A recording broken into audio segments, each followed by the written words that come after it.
Hi, it's me again with CorelDraw tips and tricks. I've done several videos on something like this, but this one's going to be a little bit different. Different aspect, using the envelope tool a little bit differently. So let's move this. Oh, the box was real big because of the clip art. Now, you can see it's a bitmap because the bounding box. So it's pretty small. It's only 4 inches. I'm going to set my nudge factor on 5, and I am going to make 2 duplicates of it. I'm going to take the original. I'm going to go to Trace Bitmap, Outline Trace Clip Art. Traces it pretty good. It's got a lot of shadowing. I am going to move it up. This is our trace version. I'm going to go to Object, Group, and ungroup it. And then I'm going to zoom in. I'm going to get rid of the shadow. So take your pick tool and just hit on these shadows and just delete them. I'm actually going to leave that because that really doesn't matter in the scenario. Now what I'm going to do is I'm going to take a rectangle and I'm going to fill it in.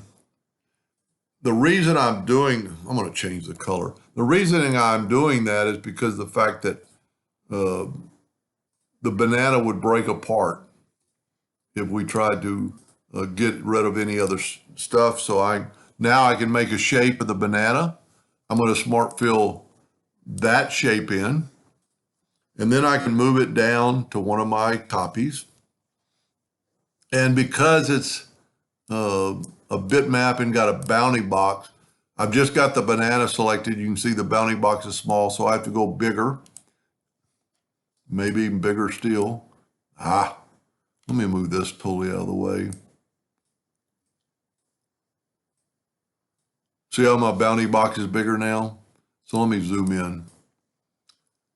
Because if you just click the banana, look at the difference in the bounding box. So you've got to make sure you get all of the bitmap. You see how the bounding box, and I'm going to go intersect. And what that did, that gave me a cutout of my banana. Now, I'm going to get rid of all this.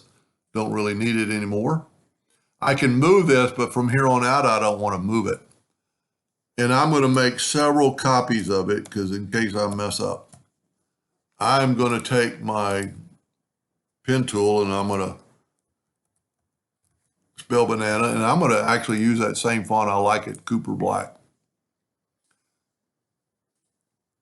And this is where I'm going different than I've done before. I used to always take and make a shape to this, but I'm not on this one. I am going to use the envelope tool separately on the banana. So with the banana selected, I'm going to get my envelope tool. I'm going to get rid of these 2 nodes that away. And I am going to put that first part of the banana up there. I'm going to put the first part of I'm going to do the rough end right now. I'll come back and tweak it on the corners. I must not have got rid of that one node or that node. And then I'm going to come up here.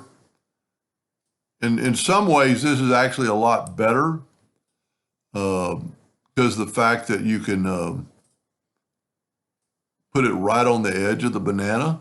And, the other times, the other ways I've done it, I want the letters at least on the edge or right below the edge. And I think that's pretty good. I might move this one up just a hair.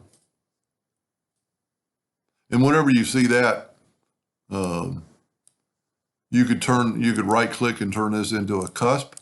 And when you do that, you'll just move one handle at a time and not move that other side.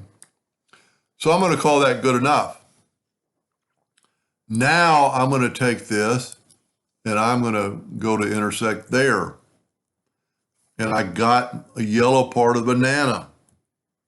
Now what I can do is I can actually move this over here. And I'm going to draw some lines. I don't really think they need to be anything special. You want to go way past the banana because you want to be able to get just the edges.